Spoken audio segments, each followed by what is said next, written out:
tahun berapa? 2017 apa 16 kita kemarinnya. Ya ini rumah masih banyak. 1988 memang ini masih tambak, masih produktif lah karena pesisir pun pantai jauh. Pas 2000 ke sini langsung kena abrasi. 2000 sudah mulai lagi besar karena rob ini tidak tentu Pak, alamnya. Di pasar rob itu setiap 1 bulan itu 2 kali pasar rob, akhirnya ditambah juga dengan ombak di pantai, akhirnya abrasi semakin meluas di Kampung Api. Lagi belum terjadi nih ya, nelayan juga berkah, tambak udangnya banyak, pokoknya yang disebut duit dolar sebelum terjadi begini. Seperti yang baru saja kalian dengar, begitulah sedikit gambaran dari Kampung Beting pada era keemasannya sampai datangnya abrasi.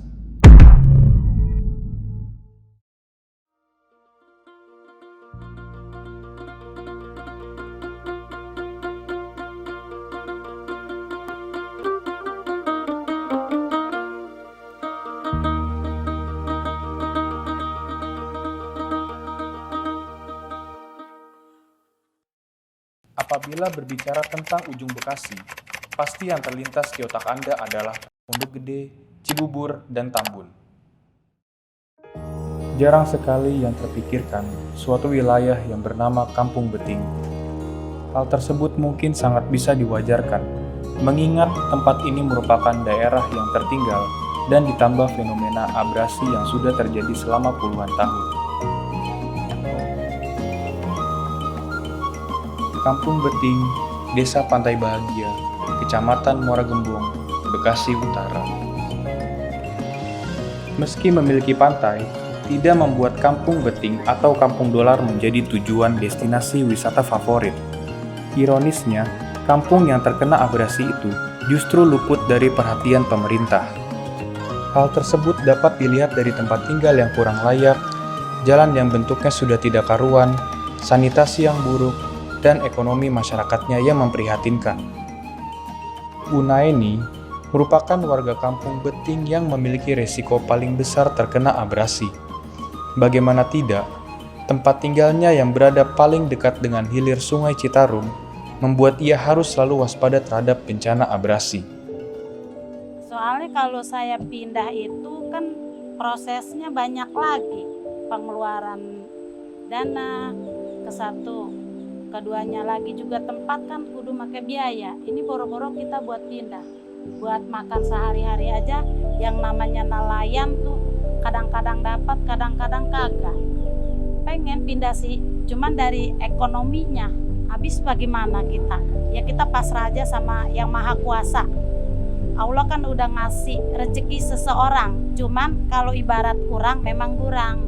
Rezeki mah ya ibu menyukuri walaupun nggak seperti yang sebelumnya abrasi tuh. Kalau kita mengingat itu, akhirnya timbulnya kita kalau kayak zaman anak sekarang disebutnya stres.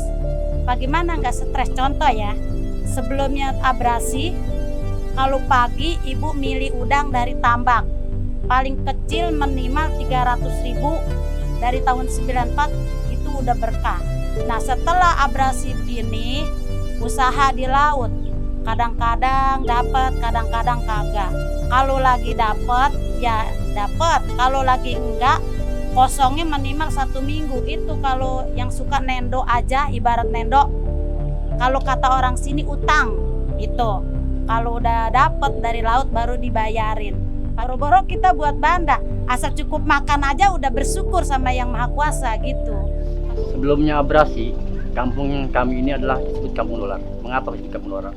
Karena usaha di daerah kampung kami ini sangat langsung sangat bagus, sama adanya tambak dan juga untuk nelayan juga yang perharinya kita mendapatkan hasil ya cukup, alhamdulillah cukup lumayan lah untuk kehidupan sehari-hari. Walaupun kampung kami ini waktu itu kampung yang tertinggal. Masuk tahun 2000 abrasi mulai meluas. Akhirnya usaha kami mulai merosot. Kalau ibarat bangkrut sudah bangkrut. Kenapa bangkrut? Karena tambak-tambak di kampung kami ini hancur. Kebanyakan lari ke nelayan. Sehari-harinya itu nggak mencukupi untuk kehidupan ekonomi kami. Seperti sembako dan macamnya. Hanya untuk buat bolak-balik kami ke laut aja gitu para nelayan. Daerah kami ini bekas-bekas sejarahnya kan banyak rumah yang bagus, ya kan. Sekarang cuman nama aja bang, kembali lagi ke kampung miskin. Karenanya abrasi berpanjangan yang tidak ada hentinya. Akhirnya ya kami juga untuk perekonomian kami juga menurun. Itu yang saya ketahui dulunya produktif, tanah ini belum jadi hutan mangrove, sekarang udah kembali ke mangrove lagi. Jadi warga di sini juga sekarang hidupnya hanya pas-pasan gitu, karena lautnya udah kena abrasi. Dulu di sini memang daerahnya ya banyak penduduknya, ya berhubung namanya pesisir makin mendesak, ya rakyatnya pun pada masing-masing mikir ke kampung. Kalau ibu bantuan dari pemerintah, mungkin yang itu yang dapat beras 1 bulan 1 karung, cuman dapat bantuannya itu doang. Bantuan-bantuan yang lain nggak ada, termasuk warung kan katanya mau ada perbantuan ya, ada warung-warung kecil. Ternyata ibu sendiri nih yang abrasi begini nih, yang di depannya abrasi belum menerima, juga belum dapat. Tahun 2019-2010 itu dari Bapeda dia menyalakan penanaman mangrove 60.000 pohon yang kami libatkan juga masyarakat penanamannya. Tujuannya sih memang memperlambat jadinya abrasi. Namun semua itu saya rasa cuma kalau tidak ada penanganan serius dari pihak pemerintah. Abrasi ini sangat sulit untuk diatasi karena kurangnya kesadaran masyarakat akan lingkungan sekitar. Garis pantai akan semakin sempit dan apabila tidak diatasi, lama-kelamaan daerah yang permukaannya rendah akan tenggelam. Abrasi ini dapat diatasi dengan menanam pohon bakau di pesisir pantai. Dan satu solusi yang sudah ada sejak lama, akan tetapi jarang ada yang mau menerapkan solusi tersebut, yaitu membangun rumah panggung. Yuli merupakan seorang ketua kelompok Yayasan Anggrek Karya Cacat Berkreasi. Selama tinggal di Kampung Beting, ia mengamati fenomena abrasi dan banjirop yang melanda tempat tinggalnya. Dari hasil pengamatannya tersebut, ia menemukan cara agar warga dapat bertahan hidup di tengah bencana abrasi dengan cara yang lebih mudah, murah, dan tidak merusak lingkungan.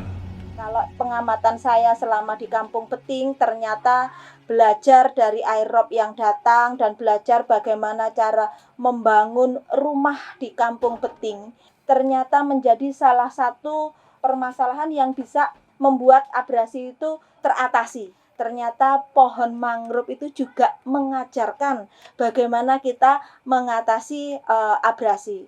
Contoh kecil yang harus kita lihat di mangrove. Mangrove hidup di sini di atas air. Karena mangrove itu tahu dia hidup di atas air, makanya akar mangrove sama akar pohon-pohon yang di daratan itu beda. Kalau mangrove bisa hidup di atas air dengan akarnya itu berongga, jadi seperti panggung, sementara mangrove sendiri hidup di atasnya tanpa mengeluh. Mangrove itu ketika banjir rob abrasi itu tidak mengeluh dan mangrove tetap hidup di atas air. Itu salah satu ilmu yang saya dapatkan dari mangrove. Jadi bahwa kita, karena kita sadar hidup kita ini ada di atas air, di pesisir pantai, dan jarak sekian dari laut dan pantai itu masih wilayahnya air. Berarti kita mau tidak mau belajar dari mangrove. Mangrove aja hidup dengan akarnya itu bisa air itu lewat. Nah, dari situlah saya memilih bahwa kita harus punya rumah panggung di sini. Dan awalnya saya juga masih antara yakin dan tidak, karena saya juga nol sama sekali pengetahuan tentang abrasi, tentang air laut, air rob, sama sekali tidak punya ilmu apa-apa. Tetapi ketika saya mempunyai rumah panggung, selama hampir 1 tahun saya mengamati bagaimana itu rob, ternyata ketemu juga akhirnya ilmu bahwa rumah panggunglah salah satu solusi termudah yang bisa dilakukan oleh warga masyarakat untuk mengatasi abrasi di samping menanam mangrove. Karena membangun rumah panggung atau jalan-jalan panggung tidak perlu biaya yang mahal, sederhana tetapi bisa mengatasi masalah abrasi. Membuat saya yakin bahwa penanganan abrasi yang terkecil dan termudah adalah rumah panggung, karena hentakan ombak rob juga tidak akan pernah keras ketika kita memberi jalan air itu untuk lewat. keluh kesah kami untuk saat ini karena adanya abrasi berpanjangan, akhirnya perekonomian kami menurun praktis di jauh. Yang awalnya kampung dolar, yang awalnya kampung kami kampung subur, sekarang di kampung hancur. Kami merasa sedih dan juga merasa prihatin. Kalau kata kami, harapan kami mudah-mudahan dengan adanya ini buat jadi tolak ukur buat kami juga di depan, untuk anak-anak kami, untuk cucu kami ke depan, biar mereka ngerti dan paham pada alam. Jadinya bisa menjaga alam. Kalau kita menjaga alam, alam sendiri akan menjaga kita. Ibu kepengen terutama dari jalanan. Ibu pengen tuh dibagusin. Kalau ibu mah namanya di pinggir laut. Kalau jalanan kan jalanannya bagus kan, mungkin banyak orang yang datang ke tempat abrasi ini kan jajan-jajan di warung. Ibu mah kan mengharapkan dagang kopi. Pengennya gitu, mencari rezeki dari situ. Kalau jalanannya bagus. Kalau sekarang boro-boro dia datang ya. Sedangkan jalanannya aja juga kan kayak gini. Daerah Muara Gembong. Wilayah saya nih di Pantai Ujung Beting Muara ini, tolong minta tanggulanginya lah, seperti kayak semula dahulu gitu, supaya aktivitas nelayan juga enak seperti kayak dahulu. Sekarang nelayannya juga pahit,